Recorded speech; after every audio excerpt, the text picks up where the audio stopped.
আসসালামু আলাইকুম প্রিয় প্রবাসীগণ, বরাবরের মতো আরও একটি ভিডিওতে সবাইকে আমন্ত্রণ। আজকে আলোচনা করব পাসপোর্ট মালুমাত কি, মালুমাত কিভাবে করবেন, মালুমাত সংক্রান্ত সব ধরনের তথ্য দেবার চেষ্টা করব। শুরুতেই জানিয়ে দিচ্ছি মালুমাত কি। মালুমাত শব্দের অর্থ হচ্ছে আপডেট করা। আমরা যখন পাসপোর্ট রিইস্যু করি তখন আমাদের পাসপোর্টের নাম্বার পরিবর্তন হয়ে যায়।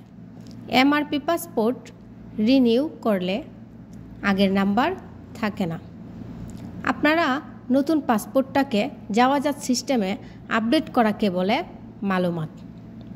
কাদের জন্য মালুমাত করাটা বাধ্যতামূলক?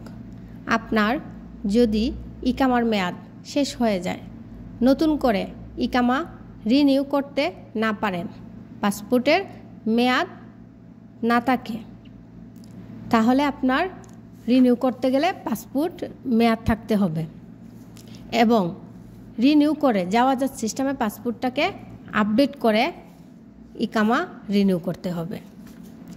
যারা দেশে যাচ্ছেন, আপনার পাসপোর্টের মেয়াদ যদি কম থাকে, আপনি ফিরে আসার সময় যদি আপনার পাসপোর্টের মেয়াদ 6 মাসেরও কম থাকে, তাহলে আপনাকে নতুন পাসপোর্ট করে দেশ থেকে আসতে হবে। আর আসার আগে অবশ্যই আপনার পাসপোর্টটি সৌদি যাওয়াজাত সিস্টেমে আপডেট করতে হবে। আপনারা যারা দেশে যান তাদের ক্ষেত্রে একটা পরামর্শ, সেটি হচ্ছে যদি দেখেন আপনার পাসপোর্টের মেয়াদ কম আছে, যদি আপনার সৌদি আরবে আবার ফিরে আসার ইচ্ছা থাকে, তাহলে অবশ্যই এখান থেকে পাসপোর্টটি রিনিউ করে যাওয়াজাত সিস্টেমে মালুমাত করে তারপর ছুটিতে যাবেন, সেক্ষেত্রে সুবিধা হবে। এবার বলছি মালুমাত করতে খরচ কত হয়। মালুমাত আপনি দুইভাবে করতে পারেন, দুইভাবে।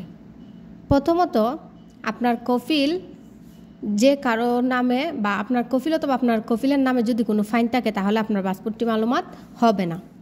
আপনার নামে কোনো ফাইন থাকলে আপনার পাসপোর্ট মালুমাত হবে না। যদি আপনার কফিল করে দেয়, কম টাকা লাগবে। যদি অন্য কোনো কফিলের মাধ্যমে করান, টাকা কিছুটা বেশি লাগতে পারে। কত টাকা লাগবে তার কোনো ধারণা নেই। আপনার কফিলের মাধ্যমে করালেই সবচাইতে ভালো হয়। ধন্যবাদ। ভিডিওটি ভালো লাগলে অবশ্যই শেয়ার করবেন।